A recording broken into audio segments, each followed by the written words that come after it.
Well, good morning, fellow patriots. Welcome to the 352nd consecutive Friday meeting of the East Valley Red Friday Patriots. Welcome all 102 of you here this morning. Thank you for joining us, and you can be assured that we appreciate your presence as we join to demonstrate our support for America's deployed warfighters. Some of you may recall that last week I made mention about my mom's sister, Aunt Grace, who the entire family affectionately refers to as Moo.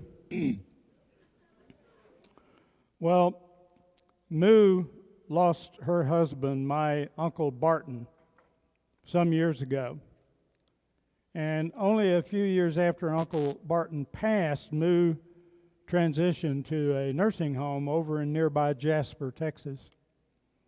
Now, Moo could stand toe-to-toe with any man when it comes to drinking rot gut whiskey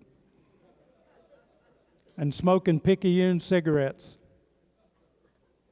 She really enjoyed an occasional break from her daily routine, and she'd head outside, take a sip or two, and then sneak a smoke in when the nursing staff wasn't looking. And on their frequent visits to the nursing home, the family would keep Moo supplied with these essentials. And they would carefully roll the Picayune cigarettes in tinfoil. They'd place them in a Tupperware container along with a few sweet treats to throw the nursing staff off. Then they'd rinse and fill small empty bottles of shampoo with rot gut to disguise their content. Now, early into her stay at the nursing home, Aunt Moo befriended another resident there named Arlene. And unlike Moo, who lived her entire life in the thickets of East Texas, Arlene was born, raised, and spent her entire life in the city. Therefore, Arlene was a rather naive lady with absolutely no exposure to the country way of life. So one early spring morning, Moo and Arlene are outside their nursing home having a smoke when it starts to rain. Moo pulls out a condom, cuts off the end, puts it over a cigarette, and continues smoking. Arlene said, "What the hell is that, Moo?" Moo said, "Oh, it's a condom. This way my cigarette doesn't get wet." Then Arlene asked again. She said, "Where did you get it?" Moo said, "Girl, you can get them at any pharmacy in Jasper." So the very next day, Arlene took the nursing home shuttle and she hobbled into the local country pharmacy there, and she announced to the pharmacist that she wanted a box of condoms. Well, as one might expect, the pharmacist was quite embarrassed and looked rather confused. After all, Arlene was over 90 years of age, and requesting condoms at her age seemed rather strange. So, thinking about how he was going to respond, the pharmacist, in a rather delicate manner, asked Arlene what size, texture, and brand of condoms she preferred. Arlene said, "Doesn't matter, sonny, as long as it fits on a camel."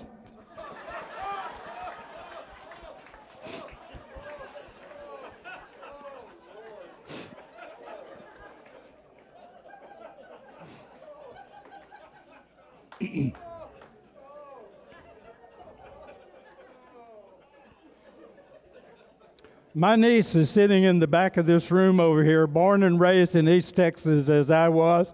She can attest to all these stories I tell you about our kinfolk. You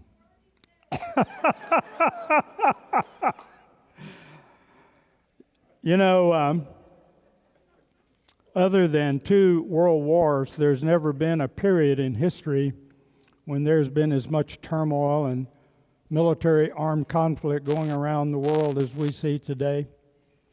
Armed conflict and violence are currently on the rise, with many conflicts today waged between non-state actors, such as political militias, criminal, and international terrorist groups. In fact, armed conflicts have doubled over the past 5 years, leading to a significant increase in global armed conflict-related deaths. This data is according to Armed Conflict Location and Event Data, R.E.D, which is a prominent nonprofit analysis and crisis mapping project. Per R.E.D, based on the 3-year period of 2023 through 2025 data, over 650 to 1,000 people are estimated to be killed daily in global armed conflicts, driven primarily by intense fighting in Gaza, Lebanon, Ukraine, Sudan, Myanmar, Syria, Yemen, Mali, Chad, Nigeria, Ethiopia, Somalia, the Democratic Republic of the Congo, and across various gang-related high-violence areas in Latin America. 2023, there were 171,000 conflict deaths around the globe. 2024, that number increased to 233,000, a 30% increase over the previous year. Last year, 2025, total violent conflict deaths exceeded 240,000. These figures include both civilian and combat casualties. And as of this month, February 2026, current monitoring indicates that violence remains at extreme levels across numerous active war zones, and conflict deaths will likely increase substantially over last year's deaths. Think about it. From Central America to South America, from the Middle East to the South China Sea, from Northern to Central Africa, there are over 130 active armed conflicts going on worldwide as of this month, February 2026, marking a significant increase in global instability. As you might guess, while the U.S. is not involved in a large-scale declared interstate war, we do remain actively engaged in numerous long-running military security and counter-terror or forever war engagements. As of this month, United States is officially engaged in 7 publicly known military engagements across 5 different wars, though it is not formally at war with any nation. These include direct combat or counterterrorism missions, as well as indirect support through funding and intelligence. These 5 active operations include the following locations: Venezuela, where early this year, 2026, the United States initiated direct military action as part of the war on cartels, which included the seizure of President Nicolas Maduro. Yemen, U.S. forces are engaged in a strike campaign alongside the United Kingdom to protect international shipping from Houthi targets in the Red Sea. Syria, where U.S. troops remain engaged in missions to prevent an ISIS resurgence. Somalia, where ongoing counterterrorism operations continue against Al-Shabaab, which is a Somalia-based Sunni Islamist insurgent terrorist organization. It's one of the Al-Qaeda's most successful and lethal affiliates, operating primarily in East Africa with a stronghold in southern and central Somalia.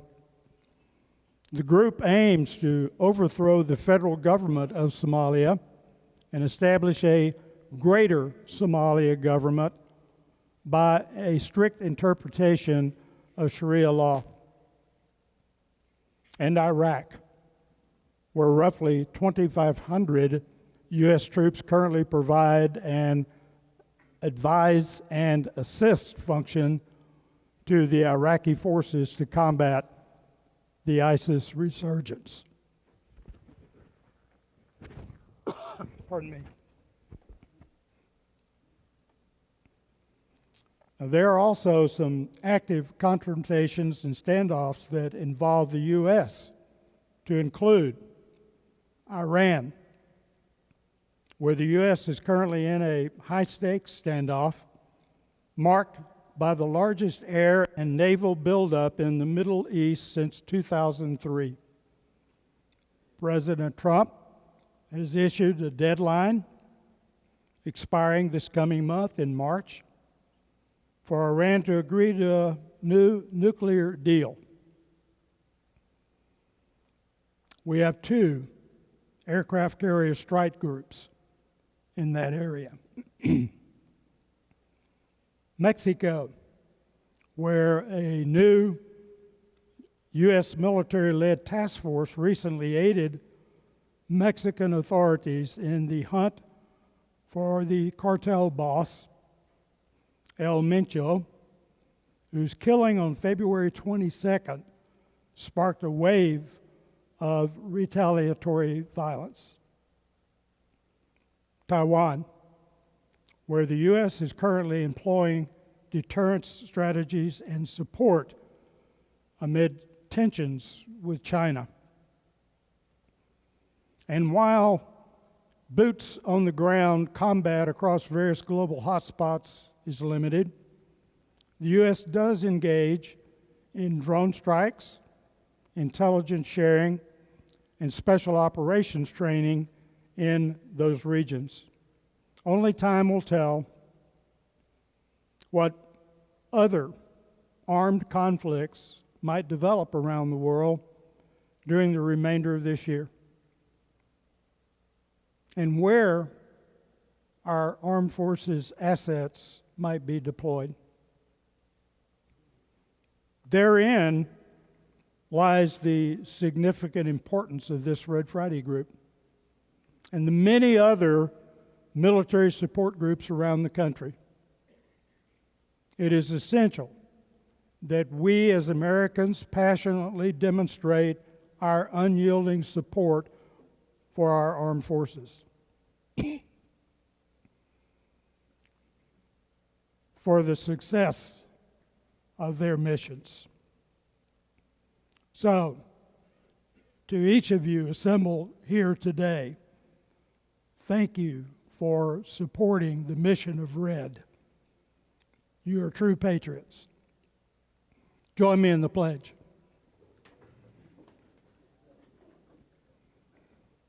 I pledge allegiance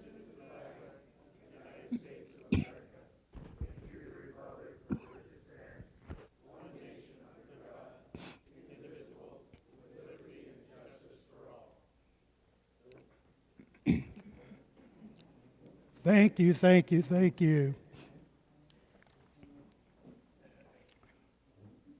We do have a few guests that I would like to introduce. And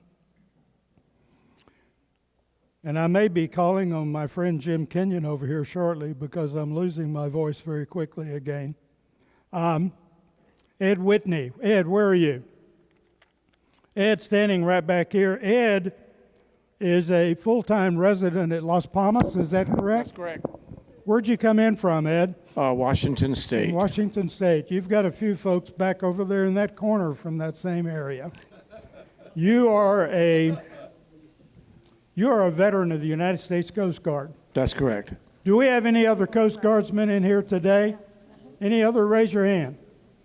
We've got one Coast Guardman here, sitting right in front of you, and we've got 3 others that I'm aware of for our group. So you are not alone, my friend. Thank you. You served 1969 to 1982. That's correct. 13 years. Yes. And you served as a boatswain mate, first class. That's correct. We thank you for your service and thank you for joining us today. I thank everybody here for their service. How about Dennis Hamling? Dennis, where are you? Right here. Dennis is sitting right over there at the mid-table. Dennis, you are a United States Army veteran, correct? I am. You served in the Army National Guard? I did. In South Dakota? In South Dakota. And what type of job did you have there? I'm sorry? What type of MOS did you have? I was in artillery. In artillery? And that was Fort Sill training. And when I got back home, I was the trainer of all the younger people. And we were with 8-inch howitzers, and they were one loud machine. You had some pretty big guns there. Pretty big guns. So you, are you a full-time resident in AJ? Are you a full-time resident in Apache Junction? No. So I'm here about 6 weeks. And where is home? Northeast South Dakota. In South Dakota. You're still living in South Dakota. I'm born and raised, and I still farm. We're glad to have you with us, Dennis, and hope that you'll return before this 6 weeks expires. My first crop I planted when I was 13 years old, and I've still got the same planter. Is that what you call heritage? Thank you for joining us. Do appreciate it. May I have a hoo-ah for our guests? You know, at this time, I wish to introduce our speaker for today's program, a gentleman whom many of you know quite well, and who very recently delivered an excellent presentation to our group on the history of the Judge Advocate General Corps. Adam Torem has been a part-time resident in Las Palmas and Mesa since 2023 and first visited this Red Friday group that same year. And he's been a seasonal Red Friday regular since 2024. After completing law school at the University of California at Davis, he was commissioned through ROTC and served 6 years of active duty and another 18 years in the United States Air Force Reserve. Colonel Torem's numerous deployments include tours of duty in Alaska, Guam, Iraq, Korea, Japan, and Afghanistan. He retired from the Air Force in 2017 at age 50 with the rank of full Colonel 06. After a short stint in private law practice, Adam was hired in 2001 by the state of Washington to be an administrative law judge. He continues to work in that capacity and currently presides over administrative hearings regarding workers' compensation appeals and industrial safety and health matters. Now, my question to you folks is this. Do we have any baseball fans here today? Raise your hands. That's more than half of this group in here. Well, Adam grew up watching the California Angels. Today, his full-time home is in the Pacific Northwest, so naturally, Adam has become a Seattle Mariners fan. And today, Colonel Torem will speak on a topic much lighter than the JAG Corps, which was his former presentation, that being the history of baseball in the United States Armed Forces. Please welcome Colonel Adam Torem.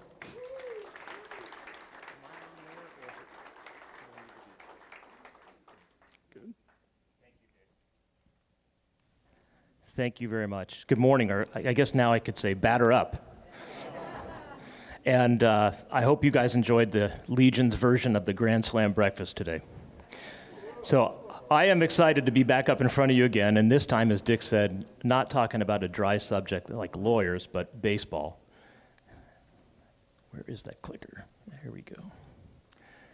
So this is my topic for this morning, and I wanted to, most of you probably know that a week ago, the Cactus League got started. Did you know that the Valley of the Sun here has 10 different spring training complexes and plays host to 15 different major league teams every February and March? Well, the average fan might not know that. They come down for their team. And the average fan almost certainly has little or no knowledge of the historical relationship between our military and baseball. And maybe that's because most folks would associate baseball with pleasure and the military service with anything but that. It might be that those that haven't served in the armed forces have no appreciation of the value for a sport like baseball in relieving the stress and boredom of military life. It all depends, I guess, on where you might be stationed, how bored you are. But after today's talk, when you head out to the ballparks in the weeks ahead, I hope that you're going to feel really proud and insist that you claim any well-deserved military discount on your admission tickets. Now, the armed forces have seemingly always been associated with baseball, and today I'm going to walk you through the origins of the game, share a little bit about how the Navy and the Army spread it around the world, and then we'll run through some of baseball's role in our wartime experiences.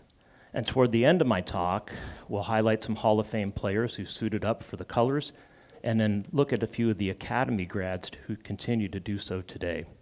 So let's get revolutionary and travel back to our country's beginnings.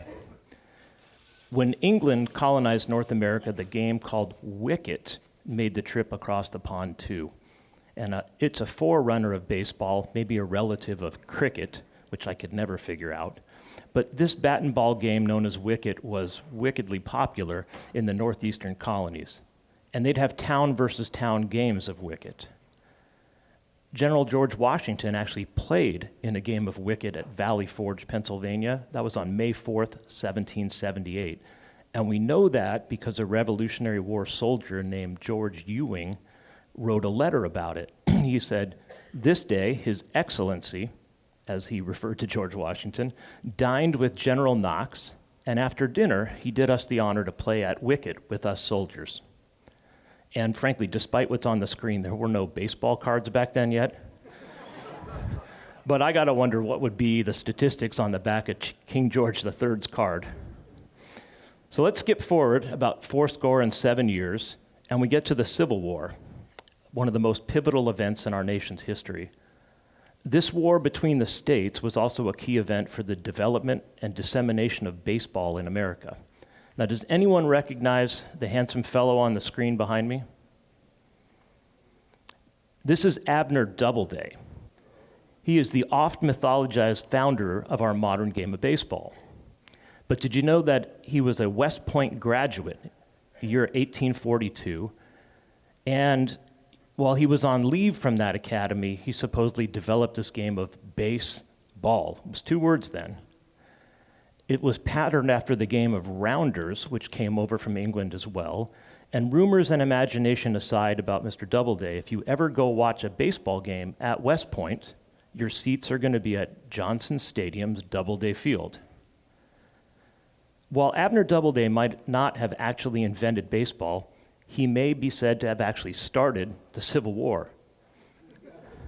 He was stationed at Fort Sumter, and some accounts that the then Captain Doubleday was the second in command of the garrison, that he actually aimed and fired the cannon that had the first return shot of the Union barrage in response to the Confederate attack on April 12, 1861.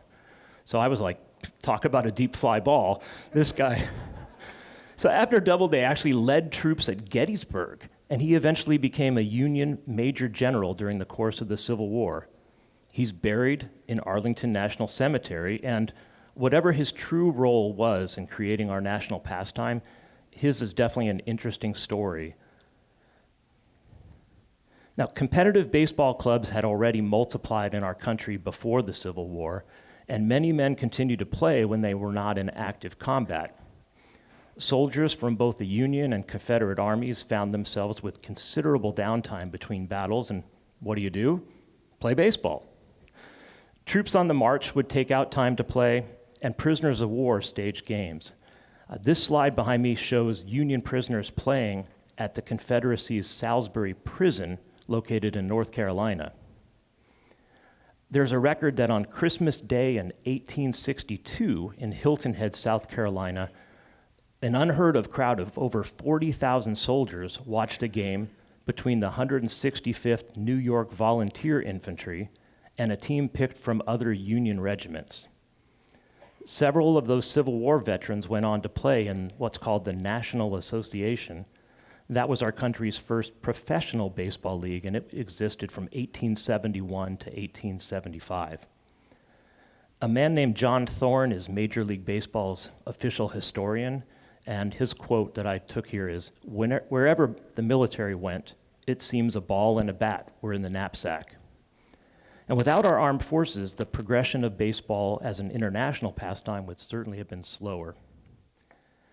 Navy ships were well known to visit Japanese ports, and they played against local teams as early as the 1870s. The Spanish-American War at the end of the 19th century spread the game to Puerto Rico, throughout the Caribbean, and later into the Philippine Islands. And by the start of the 20th century, baseball had become integral to training sailors because it boosted morale and productivity and gave some physical conditioning. So why is baseball so connected to the military? John Thorne said, "We need heroes. We want to be heroes, and the military gives us a chance, just as baseball does, to dream big, to stand for something, and to work hard for something and to achieve."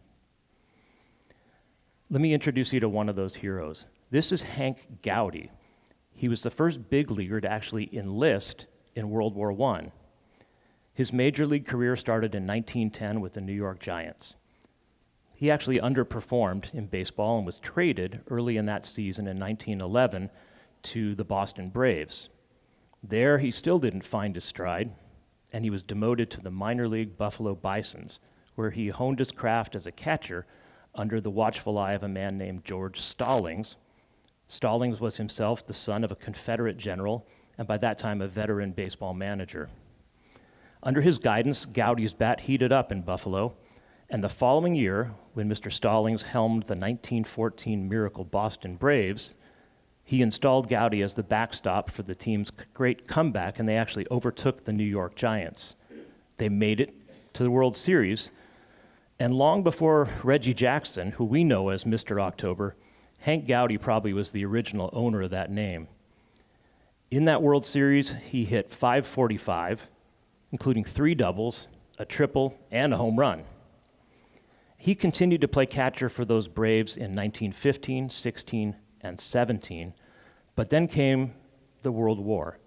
And on June 1st, 1917, Hank Gowdy actually signed up to serve in the Ohio National Guard, and 6 weeks later, he reported for duty and was soon headed to the front lines in Europe.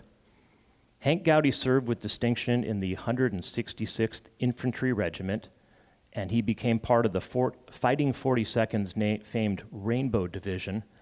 That was a division that got its name from General MacArthur or General Pershing, depending what you read, because it was made up of different National Guard units from 26 different states and the District of Columbia. And General MacArthur said this would stretch over the whole country like a rainbow. Hank Gowdy actually carried the colors during the war for his spectacular fighting unit. And by the end of 1917, there were 76 different American Major League players in the service. By the end of the war, the next year, on November of 2018, 247 big leaguers. But Hank Gowdy was still the first one to volunteer. Okay, wait, there's still more about this guy. We're done with World War I. When World War II breaks out, years later, Hank Gowdy is 53 years old. He puts his hand up and says, "Can I serve?" So by this time now, they commissioned him as a major in the Army, and he became the chief athletic officer at Fort Benning, Georgia. Anybody here serve at Benning? Several. To this day, I understand the baseball diamond at Fort Benning is called Hank Gowdy Field. And you got to say, whatever uniform this guy was wearing, a true hero. Now, during World War II, perhaps the greatest conflict in the history of this nation, baseball was there to provide distraction and to also be a uniter. When troops were deployed and they had downtime, again, you were either playing or watching baseball.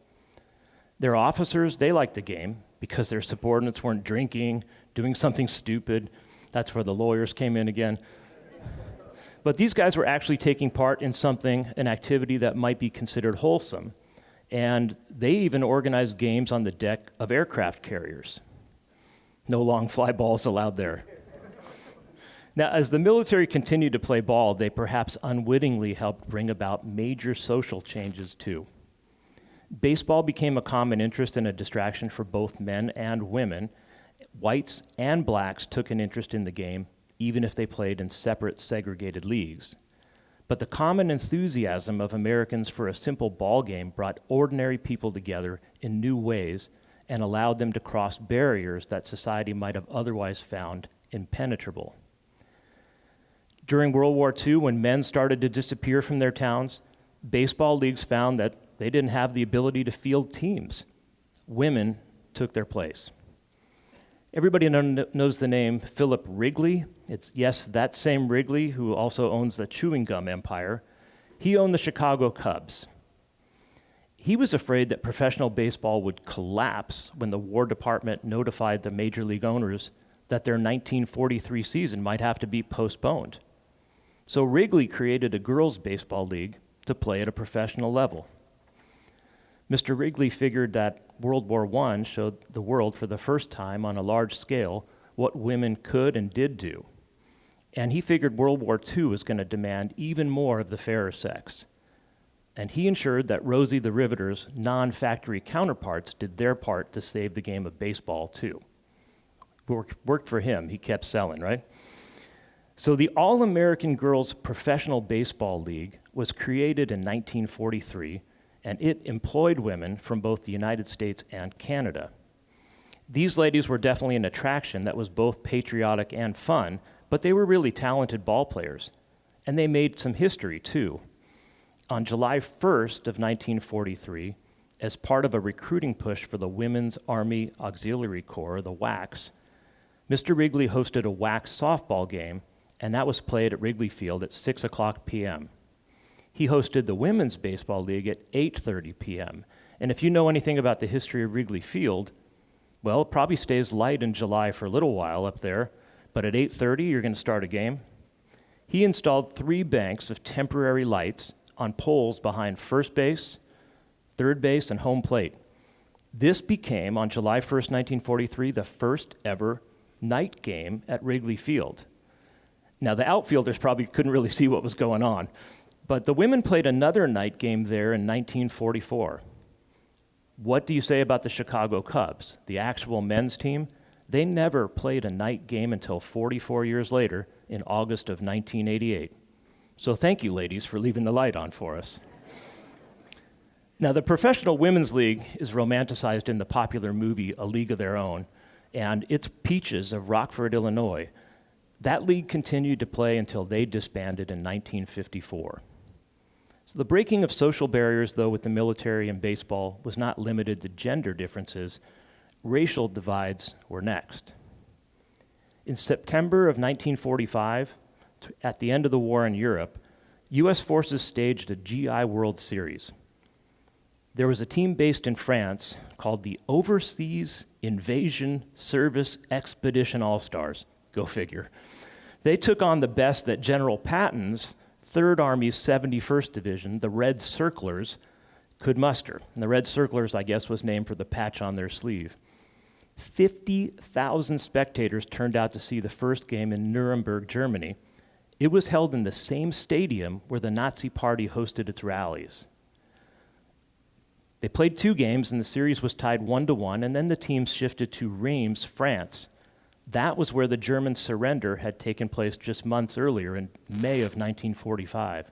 Can you imagine playing baseball in these places, the memories that were there? So these teams again split the two games in France, and that forced a decisive Game 5 back in Nuremberg on September the 8th. And the All-Stars from France won that game by a score of 2-1. Now, notable about that OISE team, they were a racially integrated team. And during the GI World Series, white players took the field side by side with black players. These were some of the people who had played in the Negro Leagues. And at about the same time, racially integrated teams were playing ball in the Pacific Theater as well. So imagine this, 1945. It's 2 years before Jackie Robinson and Larry Doby integrated the major leagues. It was 3 years before President Truman ordered desegregation of the military. So again, I think baseball led the country forward, and baseball and the military continue to provide us with some of our favorite sports heroes. Next couple slides will be some names. I don't know how well you can read them, but the Baseball Almanac identifies 71 different veterans whose plaques you can go to Cooperstown and see in the Baseball Hall of Fame. One of them, as you can see, dates back to the Civil War, and 27 more came out of the Great War. So you may recognize some of these names, like Branch Rickey. He was the one that brought Jackie Robinson in, Christy Mathewson, Casey Stengel. These guys were all Hall of Famers, and they were served in World War I. The list gets a lot longer. I'm sorry about the size of the print for World War II, but if you can, scan through some of these names and consider the impact their service had on their baseball careers. Do you see the one that served in 2 different conflicts? Ted Williams, the splendid splinter, truly went above and beyond. And as we already touched on, World War II took a heavy toll on professional baseball. Here's a statistic that made me think. There were 5,800 professional baseball players in our whole country at the time of Pearl Harbor. By the end of January 1945, 5,400 of those 5,800 were in uniformed service. On this slide, you can see Teddy Ballgame, ready to pilot his jet in the Korean War. And in the middle, that's Hammerin' Hank Greenberg, the Detroit Tigers slugger, with the 1940 American League MVP. He is heading off to war there with a duffel bag over his shoulder, and he was the very second major leaguer to get drafted for World War II. He entered the Army on May 7th, 1941. What was he doing on May 6th? Hitting 2 homers in a 7-4 win over the Yankees. In the lower left, that's Army Air Force Sergeant Joe DiMaggio, and he's with Pee Wee Reese. And I can't be sure, but that looked like Admiral Nimitz to me. In the lower right, we have Willie Mays, a very young GI. And as an individual example of war's impact on a sporting career, let's focus on him. What might have been for Willie Mays if our country had been at peace? So it's 1952. He's fresh off his Rookie of the Year honors, and Willie Mays gets drafted into the Army. He reports for duty in May. He spent his service time stateside contributing to morale. He played for the Army team, entertaining his fellow soldiers, and he didn't see combat in Korea, but he served the entirety of the 1952 and 1953 baseball seasons. He was honorably discharged in March of 1954, and he returns to lead the San Francisco Giants all the way to a World Series victory, and I think a lot of us have seen the video of his famous over-the-shoulder catch. His career, he hit 660 career home runs, but for being drafted for 2 more years of service he gave up, what sort of numbers would he have had? And that sort of what if applies to the guys on the screen. What if Ted Williams didn't serve all that time in World War II in Korea? What about Joe DiMaggio, Bob Feller, Hank Greenberg? They all gave between 3 to 5 years of their prime baseball careers to our country. Vietnam took a lesser toll on the organized baseball of our country, but it wasn't the same feeling. As we know about those of you that serving in Vietnam was different than World War II. By 1966, the draft status of many ball players was disrupting the professional baseball season, and their clubs instead started encouraging players to join a reserve program. That was a way out of the draft and its 2-year service obligation. Entering the reserves was pretty popular because it only required a 6-month active duty commitment, basic training, followed by what was a 6-year commitment, but you only had to show up for drills 1 weekend a month, 2 weeks of active duty every year, and you could typically work this out to play your active duty in the off season. And although the monthly weekend drills would maybe cost a player some games in his league, even that sacrifice might be negotiable if its reserve unit decided to let that player in uniform perform in a more of a public relations role for the military, or maybe even shift it to a more convenient day of the month. So were these baseball players during the Vietnam War less patriotic? One Michigan congressman thought so, and in 1966, he pushed for an investigation into the apparent immunity of professional athletes from the military draft. He thought there was a perceived, in his mind, favoritism securing those coveted spots for the athletes in the National Guard and those reserve units. In 1967 and 1968, more pro baseball players ended up getting drafted into active military service, but even so, organized baseball was just not floating to the colors as they had during World War II. In World War II, more than 500 professional baseball players served in the military, and as you saw in those last slides, many of the stars served.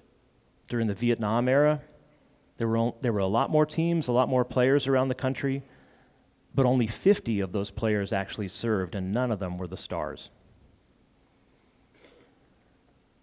Now, since the Vietnam era, Major League Sports have been more openly embracing the military. As you turn on the television, you see USAA ads. Now, every single sport does its best to be veteran-friendly.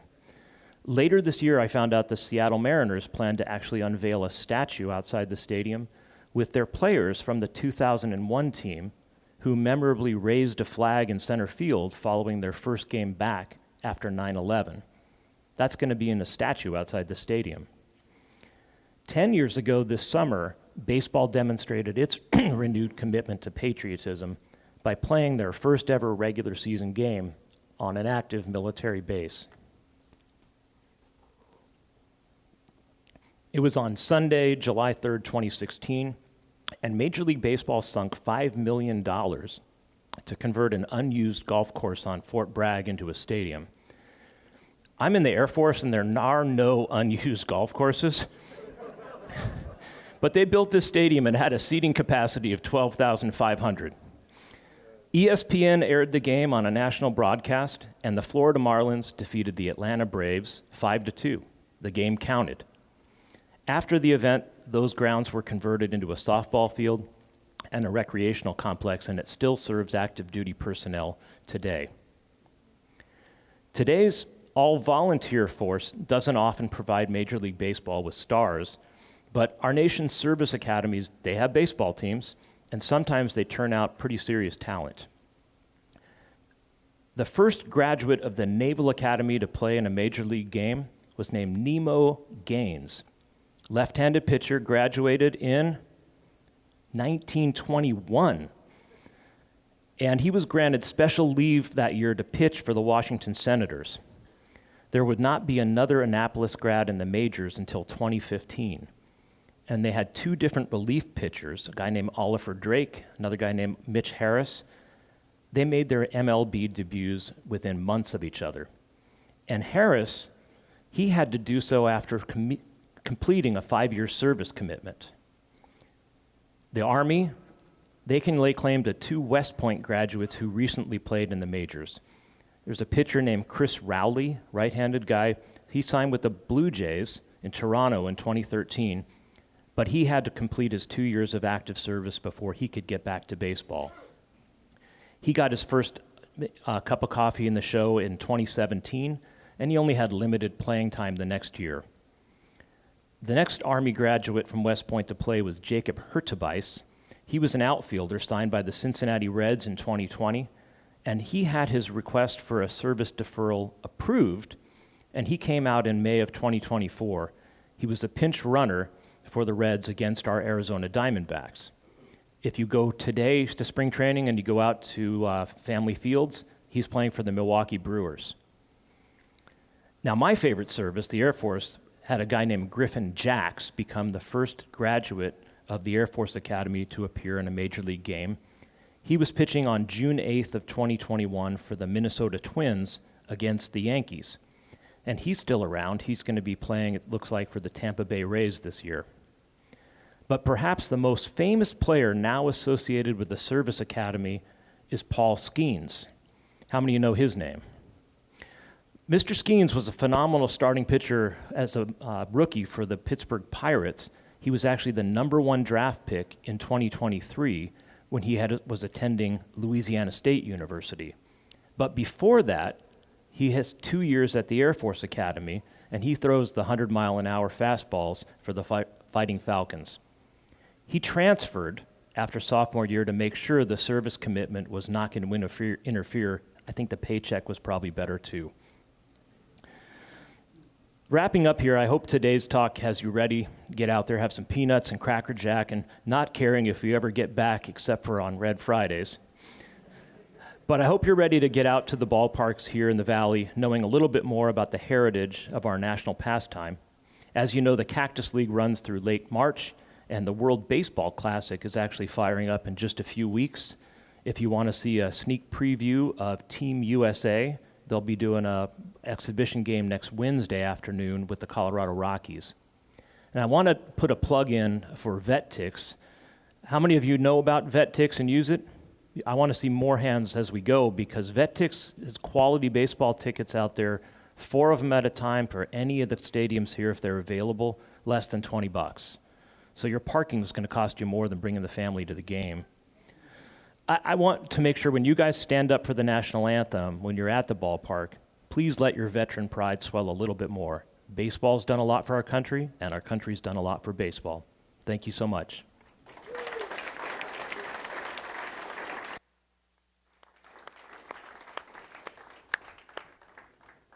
Thank you, thank you, thank you, Adam. That was most interesting, to say the least.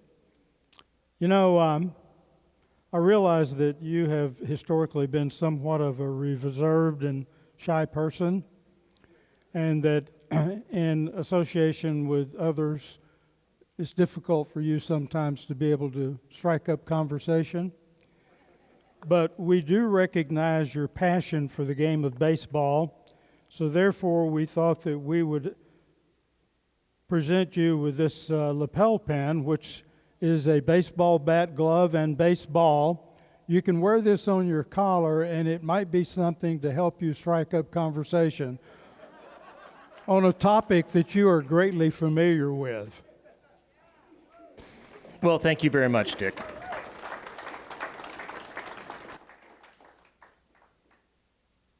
That combined with your Red Friday lapel pin, and you've got a whole evening of conversation there, Adam. Superb. Thank you. Appreciate it very much.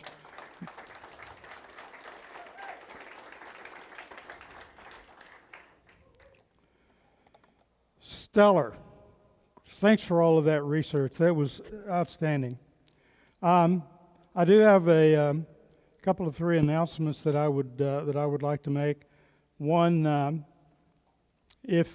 regarding our upcoming guest speakers, if you are a fan of canines, then you don't want to miss next week's assembly. That's March the 6th. The Pinell County Canine team will be here to discuss how canines contribute to law enforcement. And then we have, for the remainder of the month of March, some very unique guest speakers I think that all of you will thoroughly enjoy. One other thing, if perchance there are any of you here that are not receiving my weekly emails, you're probably fortunate in that regard. But if you would like to ensure that you are getting my email blast, please, if you're not receiving them, please print your name and address clearly, hand them to me after we dismiss. And if you're not receiving them, the other thing I might suggest is that you check your spam folder if it's not going into inbox. Also, we plan to have another show and tell program on the 13th of March. So if you have a military-related item or short story you want to present, please get them ready. Let me know what you wish to show, and we'll schedule the time for you. We've had some fun with show and tell previously, and I've already had a number of folks that have asked me when we're going to have another event. So March the 13th. One other thing,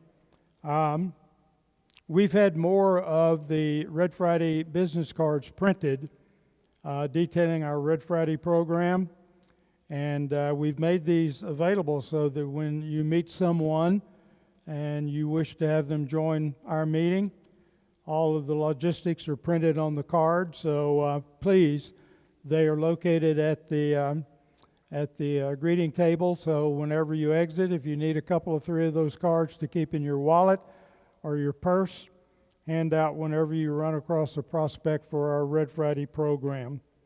To our guests, thank you for joining us today. We sincerely hope that you'll return to share in our camaraderie and support our mission of Red Friday. Please know that you'll always be welcome here for our assemblies. And as a final reminder, let us not overlook the importance of our Red Friday mission to keep our deployed warfighters in our thoughts and prayers, and to continue to demonstrate our support for these fine men and women. Enjoy your weekend.